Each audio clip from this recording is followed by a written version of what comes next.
Good evening all of you అండి. మనకి AP TET సంబంధించి నోటిఫికేషన్ అయితే విడుదలైంది.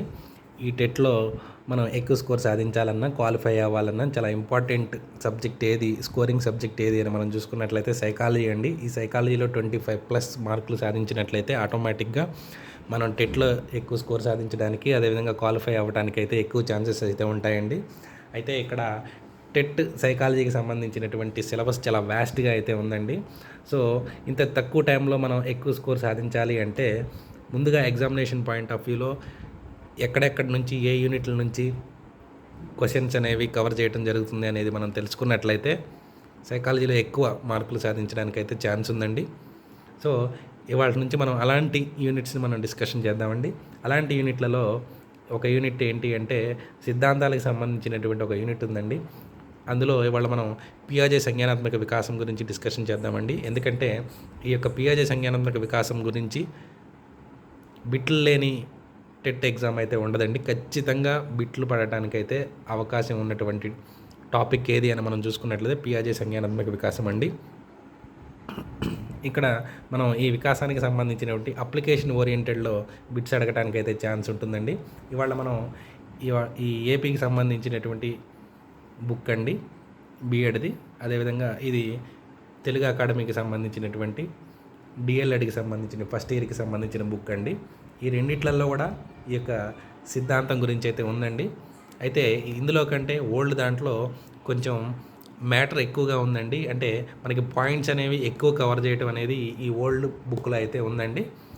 ఈ ఓల్డ్ బుక్ చదవటం వల్ల ఏమవుతుంది అంటే మనం ఎగ్జామ్ పాయింట్లో అప్లికేషన్ టైప్లో బిట్ వచ్చినా కానీ చేయడానికి అయితే ఛాన్స్ అయితే ఈ బుక్ నుంచి అయితే ఎక్కువ అవకాశం ఉందండి.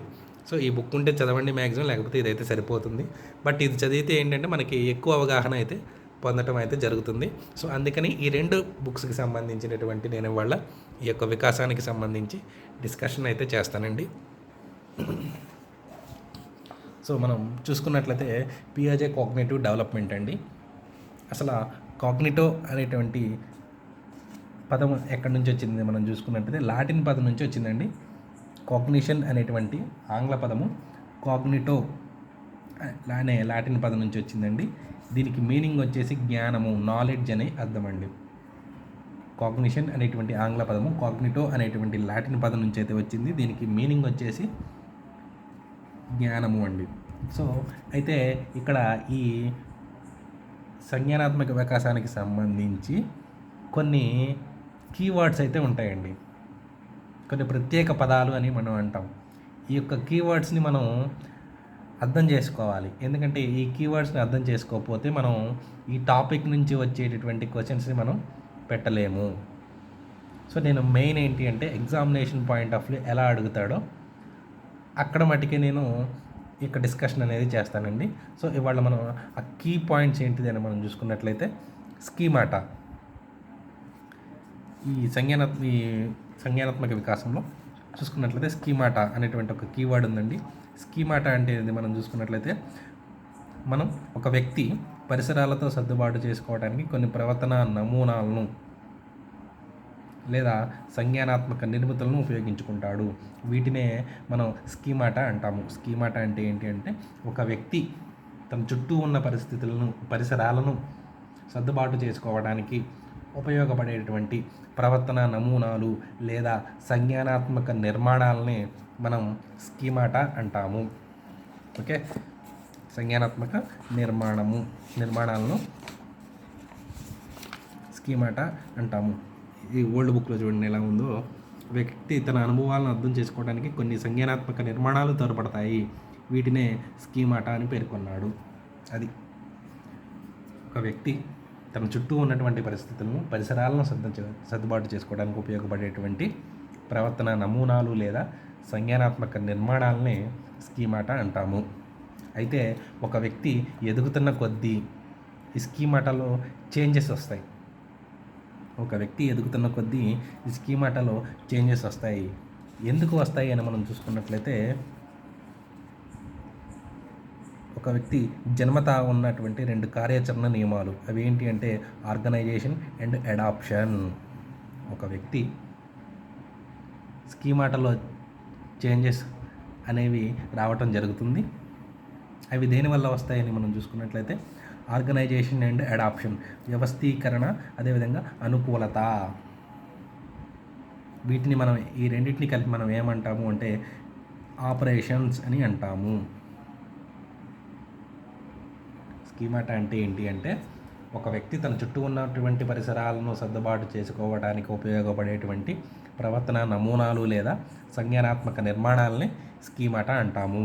ఈ స్కీమాటాలో చేంజెస్ రావడానికి కారణం ఏంటి అంటే ఆర్గనైజేషన్ అండ్ అడాప్షన్, వ్యవస్థీకరణ మరియు అనుకూలత. వీటిని మనం ఏమంటాం అంటే ఆపరేషన్స్ అని అంటాము, ఈ రెండింటిని కలిపి.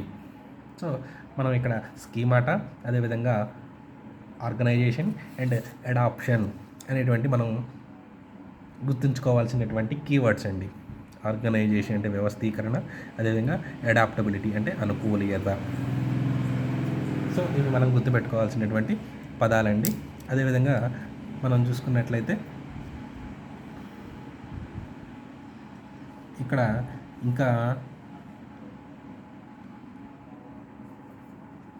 ఆర్గనైజేషన్ అని మనం చూసుకున్నట్లయితే అంటే దేనికది అంటే పుట్టిన శిశువులో ప్రారంభంలో దేనికది స్వతంత్రంగా పనిచేస్తుందండి. ఇప్పుడు ఒక వ్యక్తి పుట్టిన తర్వాత ఏ అవయవం అయితే ఉంటాయో అవన్నీ విడివిడిగా పనిచేయడం ప్రారంభిస్తాయండి. బట్ ఒక వ్యక్తి పిల్లగాడు ఎదిగిన తర్వాత అవన్నీ కలిపి స్వతంత్రంగా పనిచేయడం ప్రారంభిస్తాయి. ఒకదానికి ఒకటి కోఆర్డినేషన్ చేసుకుంటూ పనిచేయడం జరుగుతుంది. దాన్ని మనం ఏమంటాము అంటే ఆర్గనైజేషన్ అని అంటాము. ఆర్గనైజేషన్ అంటే ఏంటి అని మనం చూసుకున్నట్లయితే ఇప్పుడు వెంటనే పుట్టిన పిల్లవాడిలో ఆ యొక్క అవయవాలు ఏవైతే ఉంటాయో అవన్నీ వేటికవే స్వతంత్రంగా పనిచేస్తాయి. బట్ తర్వాత ఏమవుతుంది అంటే అవన్నీ కలిపి కోఆర్డినేషన్తో పనిచేయడం ప్రారంభిస్తాయి. దాన్ని మనం ఏమంటాము అంటే ఆర్గనైజేషన్ అని అంటాము. అదేవిధంగా సెకండ్ది మనం చూసుకున్నట్లయితే అనుకూలత అంటే అడాప్షన్. ఓకే, ఈ అడాప్షన్లో మనం చూసుకున్నట్లయితే మళ్ళీ 2 స్టేజ్లు ఉంటాయండి. అనుకూలతలో మళ్ళీ 2 స్టేజ్లు ఉంటాయి. అవి ఒకటి మనం చూసుకున్నట్లయితే అసిమిలేషన్ అండ్ అకామిడేషన్. అండి. ఇది మన ఏపీ బుక్లో మనం చూసుకున్నట్లయితే ఇన్కార్పొరేషన్ అండ్ అకామిడేషన్. అసిమిలేషన్ అన్న ఇన్కార్పొరేషన్ అన్న ఒకటే అండి. So assimilation and incorporation. So అసలు అసిమిలేషన్ అంటే సంశ్లేషణము అంటే ఏంటి మనం చూసుకున్నట్లయితే ఒక పిల్లవాడు కుక్కని చూసిన అనుభవం ఉన్న పిల్లవాడు గాడిదను చూసి దానికి 4 కాళ్ళు ఉన్నందువల్ల దాన్ని కూడా కుక్క అని పిలవటము. అంటే ఇక్కడ పరిసరాలను తనకు అనుగుణంగా మలుచుకుంటాడు.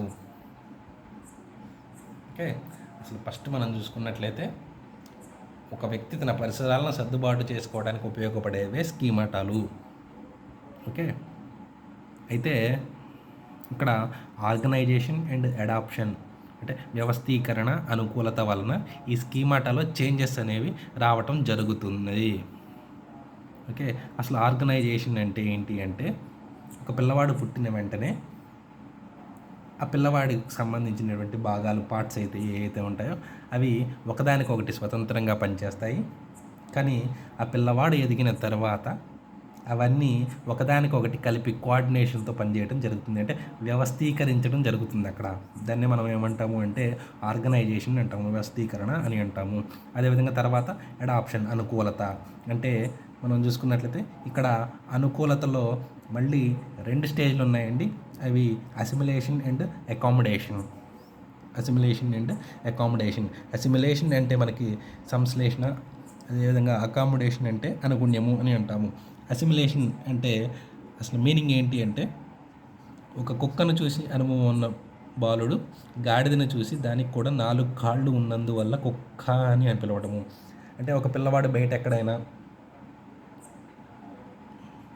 గాడిదను చూశాడు. సో ఆ గాడిదకి కూడా 4 కాళ్ళు ఉన్నాయి, అందువల్ల ఇది కుక్క అని పిలుస్తాడు. ఎప్పుడో కుక్కను చూసిన ఒక పిల్లవాడు బయట గాడిదను చూసినప్పుడు ఈ గాడిదకు కూడా 4 కాళ్ళు ఉన్నాయి సో ఇది కుక్క అని అనుకుంటాడు. వాస్తవానికి అది గాడిద అని తెలియదు. కానీ కుక్కకున్న 4 కాళ్ళు దీనికి ఉండటం వల్ల ఆ గాడిదను చూసిన పిల్లవాడు దాన్ని కుక్క అనుకోవటం అనేది, అంటే అక్కడ పరిస్థితులను, అక్కడ పరిసరాలకు అనుగుణంగా మలుచుకున్నాడు. అంటే ఇక్కడ ఇది అసిమిలేషన్ అవుతుంది. అసిమిలేషన్ అంటే ఏంటి అంటే ఇంతకు ముందు ఉన్నటువంటి దాన్ని పోల్చుకోవటము. ఇంతకుముందు అతడి జ్ఞాపకాల్లో ఉన్నటువంటి వాటిని ఇప్పుడు పరిస్థితులకి మలుచుకుంటాడనమాట. దీన్నే అసిమిలేషన్ అని అంటాము. అందుకే అంతకుముందు ఎప్పుడో కుక్కను చూసినటువంటి ఒక పిల్లవాడు బయట గాడిదను చూసినప్పుడు, ఓహో దీనికి కూడా కుక్కలాగా 4 కాళ్ళు ఉన్నాయి కాబట్టి ఇది కుక్క అనే విధంగా దాన్ని ఆ పూర్వం ఉన్నటువంటి ఆ జ్ఞాపకాలని ఇక్కడ పరిస్థితులకి అన్వయించుకోవడం అనేది జరుగుతుందన్నమాట. దీన్ని మనం అసిమిలేషన్ అంటాము. అదేవిధంగా నెక్స్ట్ వచ్చేసి అకామిడేషన్. అకామిడేషన్ అంటే మనకి ఇంతకుముందు గాడిదని చూసి కుక్క అనుకున్న పిల్లవాడు దాని ఆకారం, పరిమాణం, దాని రంగు, ధ్వని, వీటి రెండిట్లో భేదం ఉందని గుర్తించి గాడిదను వేరొక జంతువుగా గుర్తిస్తాడు. సో ఇక్కడ గాడిదను చూసిన వాడు కుక్క ఆకారము, గాడిద ఆకారము, కుక్క పరిమాణము, గాడిద పరిమాణము, కుక్క రంగు, గాడిద రంగు, కుక్క ధ్వని, గాడిద ధ్వని, వీటిలలో చాలా తేడాలు ఉన్నాయని గమనించిన పిల్లవాడు ఆ గాడిదను చూసి ఇంకా ఏదో జంతువు అనే విధంగా అనుకోవటం జరుగుతుంది ఈ స్టేజ్లో. ఓకే, అసిమిలేషన్ అంటే ఏంటి? తనకు పూర్వం ఉన్నటువంటి జ్ఞాపకాన్ని ఇక్కడ కొత్త పరిస్థితులకి అన్వయించుకున్నాడు. అంటే ఎప్పుడో కుక్కను చూసినటువంటి పిల్లవాడు గాడిదను చూసినప్పుడు, ఓహో దీనికి కూడా కుక్కలాగా 4 కాళ్ళు ఉన్నాయి కాబట్టి ఇది కూడా కుక్కేనా అని అనుకుంటాడు. అది అసిమిలేషన్ స్టేజ్. అకామిడేషన్లో ఏమవుతుంది అంటే ఆ యొక్క రెండింటికి తేడాలు గమనించుకుంటాడు. గాడిదకి కుక్కకి ఉన్నటువంటి తేడాలను గమనించుకోవటం వల్ల ఇది కుక్క కాదు ఇంకొక కొత్త జంతువు అనేటువంటి అవగాహనకి వస్తాడనమాట. ఇది అసిమిలేషన్ అండ్ అకామిడేషన్. సో తర్వాత మనం ఈ యొక్క సంజ్ఞానాత్మక వికాసంలో 4 దశలు అనేవి ఉండటం జరుగుతుందండి. సంజ్ఞానాత్మక వికాసంలో 4 దశలు ఉంటాయి. అవి చాలక దశ, దీన్ని సెన్సరీ మోటార్ స్టేజ్ అంటాము, పూర్వ ప్రచాలక దశ, మూర్త దశ, అమూర్త దశ. ఓకే, ఇక్కడ ఉంది చూడండి. ఇంద్రియ చాలక దశ, పూర్వ ప్రచాలక దశ, మూర్త ప్రచాలక దశ, అమూర్త ప్రచాలక దశ. ఇక్కడ ఫస్ట్ వచ్చేసి సెన్సరీ మోటార్ స్టేజ్ అండి. ఇది మనకి 0 to 2 అంటే 0 నుంచి 2 సంవత్సరాల వరకు ఉంటుందండి. 0 నుంచి 2 ఏళ్ల వరకు ఇది ఉండటం జరుగుతుంది. ఇక్కడ ఏమవుతుంది అంటే అహం కేంద్రీకృతంగా ఉంటుందండి. ఇక్కడ ఈ స్టేజ్లో మనకి ఈ జ్ఞానేంద్రియ దశలో ఏమవుతుంది అంటే మెయిన్ పాయింట్ ఏంటి చూసుకున్నట్లయితే ఇక్కడ అహం కేంద్రీకృతంగా ఉంటుంది. ఈగో సెంట్రిజం అంటే ఇక్కడ ఏమవుతుంది చూసుకున్నట్లయితే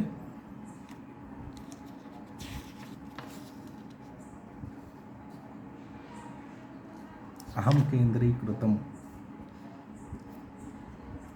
అంటే అన్నీ తనకే తెలుసు అనేటువంటి ఒక ఐడియాకి అనేది రావడం జరుగుతుంది. అదేవిధంగా ఇక్కడ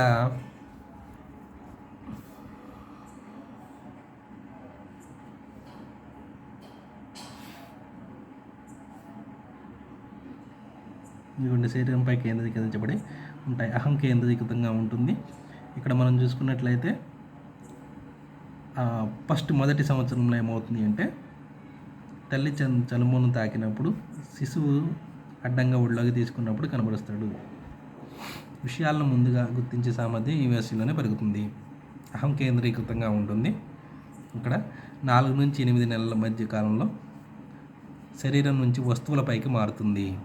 అంటే ఇక్కడ ఏమవుతుంది అంటే 4 నుంచి 8 నెలల స్టేజ్లో ఏమవుతుంది అంటే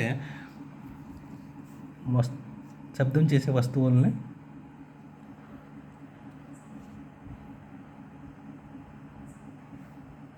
ఊపడం ప్రారంభిస్తాడనమాట. ఉదాహరణకి ఇది శబ్దం చేసే ఏదైనా వస్తువుల్ని అది శబ్దాలను చేసేటట్లు ఊపడం చేస్తాడు. అంటే ఇక్కడ మనకి ఇంద్రియ చాలక దశ అంటే సెన్సరీ మోటార్ స్టేజ్ మనం చూసుకుంటే 0 to 2 years మధ్య ఉంటుంది. ఇక్కడ అహం అనేది కేంద్రీకృతంగా ఉంటుంది. ఇక్కడ 4 నుంచి 8 నెలల వయసులో శబ్దం చేసే వస్తువుల్ని ఊపుతూ ఆనందించడం అనేది జరుగుతుంది. అదేవిధంగా 8 నుంచి 12 నెలల మధ్య కాలంలో మనకిది మనం ఎదుట ఎవరు లేకపోతే ఏదైనా ఎక్కడైనా దాచిపెట్టి దాన్ని వెతుక్కునే ప్రయత్నం అనేది చేయడం జరుగుతుంది. అంటే 8 నుండి 12 నెలల మధ్య కాలంలో తన ఎదుట లేకపోయినా ఏది ఎక్కడ ఉందనే భావన పొంది ఉండటము, దాచిపెట్టిన దాన్ని వెతుక్కునే ప్రయత్నం చేయడం అనేది జరుగుతుంది. అదేవిధంగా ఉదాహరణకు ఎగ్జాంపుల్కి మనం చూసుకున్నట్లయితే తల్లి కనిపించకపోతే వెతుక్కోవటము, అదేవిధంగా టాటా చెప్పడము అనేవి ఈ స్టేజ్లో ఉంటాయి. సెన్సరీ మోటార్ స్టేజ్ అనేది మనం చూసుకున్నట్లయితే 0 to 2 years మధ్య ఉంటుంది. అహం కేంద్రీకృతంగా ఉంటుంది. 4 నుంచి 8 నెలల మధ్య కాలంలో శబ్దాలు చేసేటువంటి వస్తువుల్ని ఊపుతూ ఆ యొక్క శబ్దాలను ఆనందించడం జరుగుతుంది. అదేవిధంగా 8 నుంచి 12 నెలల మధ్య కాలంలో వెతుక్కోవటం, ఏదో దాచిపెట్టి దాన్ని వెతుక్కోవటము, తల్లి కనిపించకపోతే వెతుక్కోవటము లాంటివి చేయడం జరుగుతుంది. అదేవిధంగా 12 నుంచి 18 నెలల మధ్య శిశువు వస్తువు యొక్క లక్షణాలను తెలుసుకోవడానికి యత్నదోష పద్ధతులను ఉపయోగిస్తాడు. 12 నుంచి 18 నెలల మధ్య శిశువు వస్తువుల్ని కనుక్కోవడానికి యత్నదోష పద్ధతులను ఉపయోగిస్తాడు.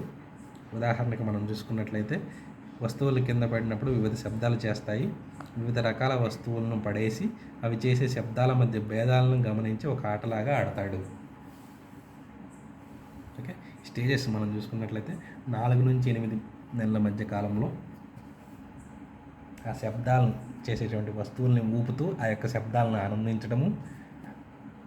8 నుంచి 12 నెలల మధ్య కాలంలో ఎక్కడో దాచిపెట్టి దాన్ని వెతుక్కునేటువంటి ప్రయత్నం చేయడము. ఉదాహరణకి తన తల్లిని వెతుక్కునే ప్రయత్నం చేయడము.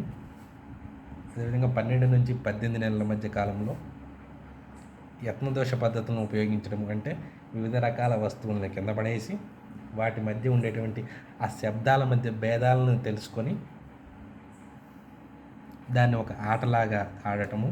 అదేవిధంగా 18 నుంచి 24 నెలల మధ్య కాలంలో శిశువు యత్నదోష పద్ధతి నుంచి అంతర్దృష్టి సిద్ధాంతాన్ని ఉపయోగిస్తాడు. సో ఏమవుతుంది, 18 నుంచి 24 నెలల మధ్య కాలంలో శిశువు యత్నదోష పద్ధతి నుంచి అంతర్దృష్టిని ఉపయోగించడం జరుగుతుంది అనమాట. అంటే ఇక్కడ ఏదైనా ఒక వస్తువు తనకు అందే ఎత్తులో లేనప్పుడు వేరొక వస్తువును ఉపయోగించి దాన్ని అందుకోవటము. ఏదైనా ఒక వస్తువు ఉందని అనుకున్నాం, దాన్ని అందట్లేదు, వేరొక వస్తువుని ఉపయోగించి దాన్ని అందుకునే ప్రయత్నం చేయడము. సో ఇది sensory motor stage. Sensory motor stage వచ్చేసి 0 to 2 years మధ్య 0 నుంచి 2 సంవత్సరాల మధ్య ఉంటుంది. ఇందులో కొన్ని స్టేజెస్ ఉన్నాయి. 4 నుంచి 8 నెలల కాలంలో వస్తువుల్ని కింద పడేసి ఆ యొక్క శబ్దాలని ఆనందించడం జరుగుతుంది. అదేవిధంగా 8 నుంచి 12 నెలల మధ్య కాలంలో ఎక్కడో దాచిపెట్టి దాన్ని వెతుక్కునే ప్రయత్నం చేయడము, తన తల్లిని వెతుక్కునే ప్రయత్నం చేయడం జరుగుతుంది. 12 నుంచి 18 నెలల మధ్య కాలంలో శిశువు యత్నదోష పద్ధతులను ఉపయోగించి, అంటే ఇక్కడ కొన్ని వస్తువుల్ని కింద పడేసి ఆ వస్తువుల మధ్య వచ్చే శబ్దాల మధ్య భేదాలని గుర్తించి వాటిని ఒక ఆటలాగా ఆడటము. అదేవిధంగా 18 నుంచి 24 నెలల మధ్య కాలంలో యత్నదోష పద్ధతి నుంచి అంతర్దృష్టికి వెళ్ళటము. అక్కడ ఏదైనా ఒక వస్తువు అందలేని అంత ఎత్తులో ఉన్నప్పుడు వేరొక వస్తువును ఉపయోగించి ఆ వస్తువుని అందుకునే ప్రయత్నం చేయడము అనేది ఈ యొక్క 18 నుంచి 24 నెలల మధ్య కాలంలో చేయడం జరుగుతుంది. అదేవిధంగా నెక్స్ట్ వచ్చేసి మనకి పూర్వ ప్రచాలక దశ. ఈ పూర్వ ప్రచాలక దశ అనేది మనం చూసుకున్నట్లయితే ఇందులో మళ్ళీ 2 స్టేజ్లు ఉంటాయండి. అవి ఒకటి 2 నుంచి 4, అదేవిధంగా 4 నుంచి 7 సంవత్సరాల మధ్య కాలం. సో పూర్వ ప్రచాలక దశ.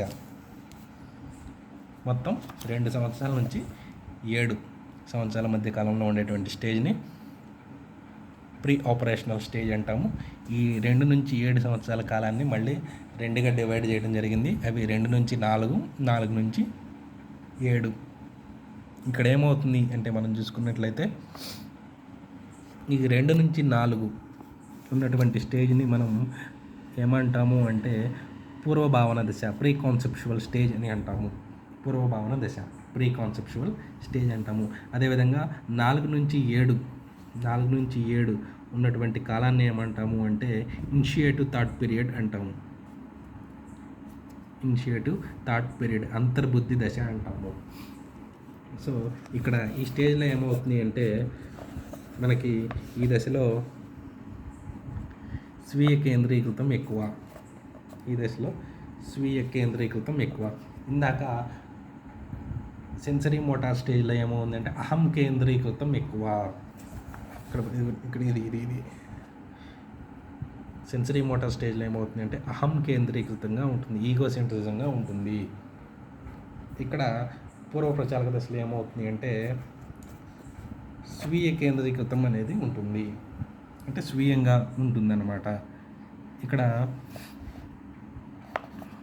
ఏమవుతుంది అంటే ఈ స్టేజ్లో ఉన్నటువంటి లక్షణాలు ఎట్లా ఉంటాయి మనం చూసుకున్నట్లయితే శిశువు జీవం లేని వస్తువులకు జీవాన్ని ఆపాదించడము. శిశువు జీవం లేని వస్తువులకి జీవాన్ని ఆపాదించడము. దీన్ని మనం ఏమంటాము అంటే ఎనిమిజం అంటాము. దీన్నే మనం ఎనిమిజం అని అంటాము.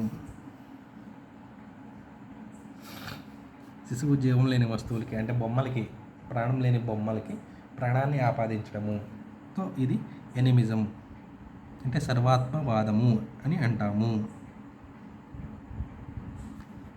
అదేవిధంగా ఈగో సెంట్రిజం అంటే అహం కేంద్రీకృతం. అంటే ఇక్కడ ఏమవుతుంది అంటే ప్రపంచమంతా నా చుట్టూనే కేంద్రీకరించబడింది అని అనుకుంటాడు. ఎగ్జాంపుల్, తను నడుస్తుంటే తనతో పాటే సూర్యుడు కూడా ప్రయాణిస్తున్నాడు అనుకోవడము. సో ఇక్కడ మనకి పూర్వప్రచాలక దశ అనేది 2 నుంచి 7 సంవత్సరాల మధ్యలో ఉంటుంది.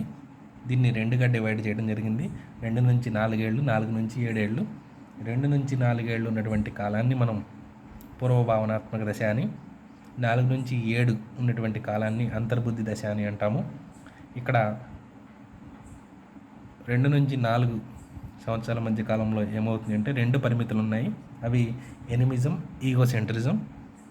ఎనిమిజం అంటే సర్వాత్మవాదము. అంటే ఏమవుతుంది అంటే జీవం లేని వస్తువులకి జీవం కల్పించడము, అంటే ప్రాణం లేని బొమ్మలకి ప్రాణాన్ని ఆపాదించడము, వాటితో ఆడుకోవటము అనేది ఎనిమిజం.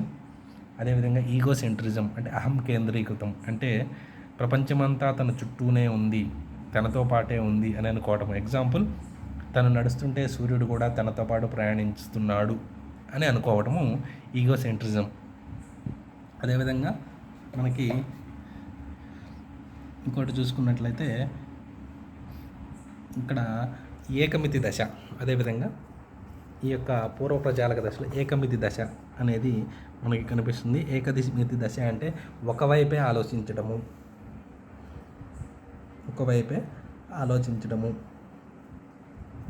ఇక్కడ ఈ దశలో ప్రాణం లేని వస్తువులకు కూడా ప్రాణం ఉందని భావిస్తాడు. ప్రాణం లేని వస్తువులకు తేడా గుర్తించడం, బొమ్మలకు నెక్లెస్ని స్నానం చేయించడం, జోలపాడి నిద్రపుచ్చడం లాంటివి చేస్తారు. ఈ దశలో ఏకమితి దశ ముఖ్య లక్షణము. అంటే ఏంటి అంటే ఏకమితి దశ అంటే ఇక్కడ ఒక వస్తువు యొక్క ఆకారాన్ని మార్చినా కానీ దాని యొక్క గుణాన్ని మార్చలేము అనేది గ్రహించలేడు. ఇక్కడ ఒక వస్తువు యొక్క ఆకారాన్ని మార్చినా కానీ దాని యొక్క గుణాన్ని మార్చలేము అనేటువంటి ఒక భావాన్ని కలిగి ఉండలేడు. దీన్నే ఏమంటారు అంటే కన్జర్వేషన్ అంటారు. అంటే ఇక్కడ ఏమవుతుందంటే మార్పుని గ్రహించలేడు, ఓన్లీ దాని యొక్క షేప్ మారిపోతుంది అనేది మాత్రమే ఇక్కడ ఐడెంటిఫై చేయగలుగుతాడు ఏదైనా వస్తువుని చేంజ్ చేసినప్పుడు. అంటే ఇక్కడ తనకి అన్నయ్య ఉన్నాడు అని తెలుసు కానీ తన అన్నయ్యకు తమ్ముడని అతను తెలుసుకోలేడు. అంటే ఇక్కడ ఒక పిల్లవాడిని నీకు అన్నయ్య ఉన్నాడా అంటే ఉన్నాడు అని అంటాడు, కానీ ఆ అన్నయ్యకి తమ్ముడు ఎవరంటే చెప్పలేడు. అంటే ఇది ఏకమితి దశ. అంటే ఒకవైపే ఆలోచించడం జరుగుతుంది. తనకు అన్నయ్య ఉన్నాడు అనేదే ఆలోచిస్తాడు కానీ ఆ అన్నయ్యకి తమ్ముడు వీడే అని అక్కడ గ్రహించలేడనమాట. దీన్ని మనం ఏమంటాము అంటే కన్జర్వేషన్ అంటాము. ఏకమితి దశ అంటే ఒకవైపే ఆలోచించడము. సో ఓకే కదా. మళ్ళీ ఒకసారి చెప్తానండి. ఫస్ట్ స్టేజ్ వచ్చేసి పియాజీ సంజ్ఞానాత్మక వికాసంలో 4 స్టేజ్లు ఉంటాయండి. ఫస్ట్ది వచ్చేసి మనకి సెన్సరీ మోటార్ స్టేజ్ అండి. ఇది 0 నుంచి 2 సంవత్సరాల మధ్య కాలంలో ఉంటుంది. ఇక్కడ మనం చూసుకున్నట్లయితే ఇందులో 4 నుంచి 8 నెలల కాలంలో ఒక పిల్లవాడు సౌండ్ చేసే వస్తువుల్ని కింద పడవేసి ఆ సౌండ్స్ని, ఆ శబ్దాలని ఆనందించడం జరుగుతుంది 4 నుంచి 8 నెలల కాలంలో. 8 నుంచి 12 నెలల కాలంలో ఏదైనా వస్తువుని వెతుక్కునే ప్రయత్నం చేయడం అనేది జరుగుతుంది. అంటే తల్లిని ఎక్కడ ఉందా అని వెతుక్కునే ప్రయత్నం చేస్తాడు. ఇది 8 నుంచి 12 నెలల కాలంలో. 12 నుంచి 18 నెలల కాలంలో శిశువు యత్నదోష పద్ధతిని ఉపయోగిస్తాడండి. అంటే ఇక్కడ అనేక శబ్దాలు వచ్చేటువంటి బొమ్మల్ని కింద పడవేసి ఆ శబ్దాల మధ్య ఉన్నటువంటి భేదాలను గ్రహించి ఆటలాడుకోవడం అనేది జరుగుతుందండి. తర్వాత 18 నుంచి 24 నెలల కాలంలో ఇది యత్నదోష పద్ధతి నుంచి అంతర్దృష్టి పద్ధతికి వెళ్తాడండి.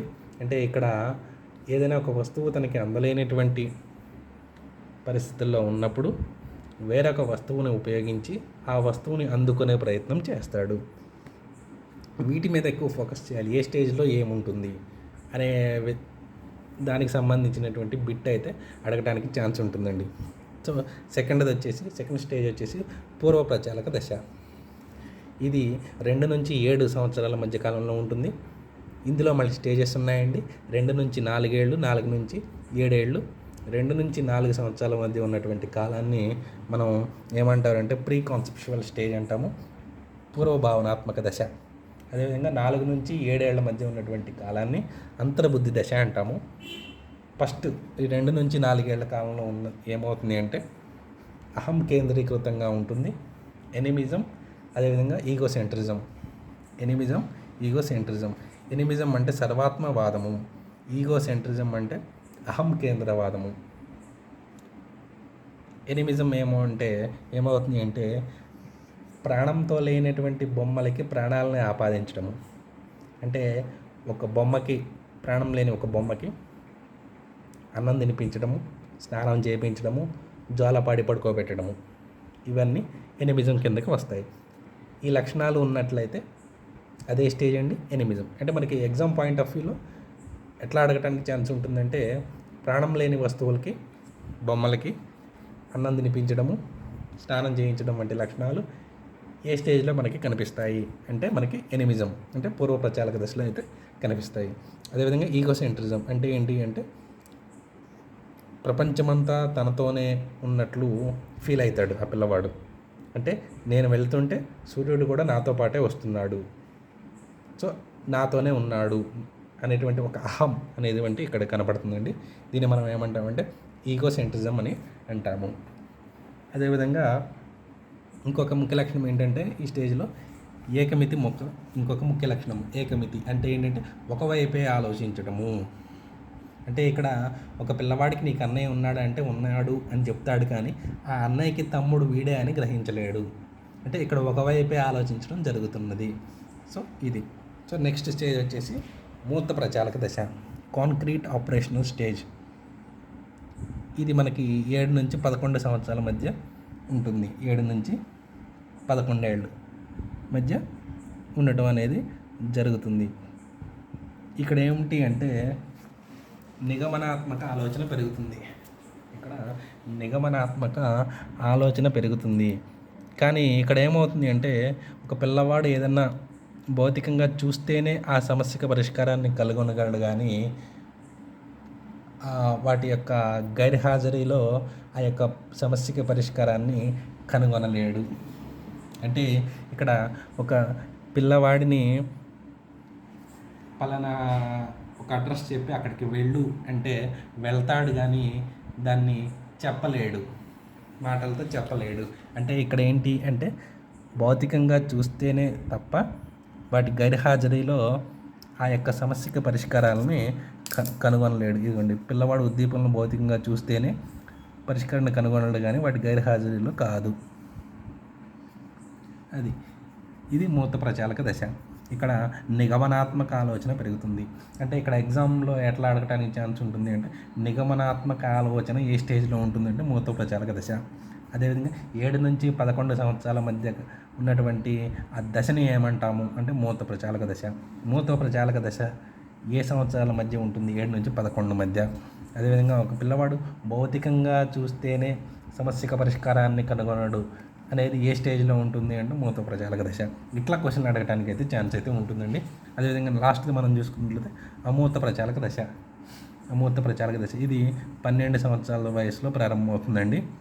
అంటే ఇక్కడ మనకేమవుతుంది అంటే ఒక సమస్యకు తగిన పరిష్కార మార్గాలను కనుగొనడానికి ఈ యొక్క స్టేజ్లో ఉంటుందండి. అంటే ఇక్కడ మనకి సమస్య పరిష్కార సామర్థ్యం పెంపొందించుకుంటారు. నిజ జీవితంలో మూల సూత్రాలను అవగాహన చేసుకుంటారు. నిగమనాత్మక ఆలోచన డిడక్టివ్ మెథడ్ రీజనింగ్ చేస్తారు. కొన్ని హైపోథీసిస్ని రూపొందించి వాటిని నిరూపించడానికి, తిరస్కరించడానికి తగిన ఆధారాలను సేకరిస్తారు. ఈ దశ పూర్తయ్యే నాటికి పిల్లల్లో సంజ్ఞానాత్మక వికాసం పూర్తి స్థాయిలో జరుగుతుంది. తెలిసిన దాన్ని అర్థం చేసుకోగలుగుతారు. ఇక్కడ మనం చూసుకున్నట్లయితే అమూర్త ప్రచాలక దశలో మనం చూసుకున్నట్లయితే సైంటిఫిక్ థింకింగ్ అనేది పెరుగుతుంది. సమస్య పరిష్కార మార్గాలను పెంపొందించుకుంటారు. కొన్ని హైపోథీసిస్ని రూపొందించుకొని వాటిని నిరూపించడానికి తగిన ఎవిడెన్సెస్ని సేకరించడం జరుగుతుంది. సో ఈ దశ పూర్తయ్యే నాటికి సంజ్ఞానాత్మక వికాసం పూర్తి స్థాయిలో జరుగుతుంది. తెలుసుకున్న దాన్ని పూర్తిగా అర్థం చేసుకోగలుగుతారు. సో ఇవి మనం చూసుకున్నట్లయితే పియాజే సంజ్ఞానాత్మక వికాసంలో ఉన్నటువంటి 4 దశలు. మళ్ళొకసారి మనం బ్రీఫ్గా చెప్పుకున్నట్లయితే పియాజే సంజ్ఞానాత్మక వికాసం, పియాజే కాగ్నిటివ్ డెవలప్మెంట్. కాగ్నిషన్ అనేటువంటి ఆంగ్ల పదము, కాగ్నిటివ్ అనేటువంటి లాటిన్ పదం నుంచి వచ్చింది. దీనికి మీనింగ్ ఏంటి అనేది మనం చూసుకున్నట్లయితే నాలెడ్జ్, జ్ఞానము అనే అర్థము. ఇక్కడ స్కీమాటా అంటే ఏంటి అంటే ఒక వ్యక్తి తన చుట్టూ ఉన్నటువంటి పరిసరాలను అర్థం చేసుకోవడానికి ఉపయోగించేటటువంటి కొన్ని ప్రవర్తన నమూనాలు లేదా సంజ్ఞానాత్మక నిర్మాణాలని మనం స్కీమాటా అని అంటాము.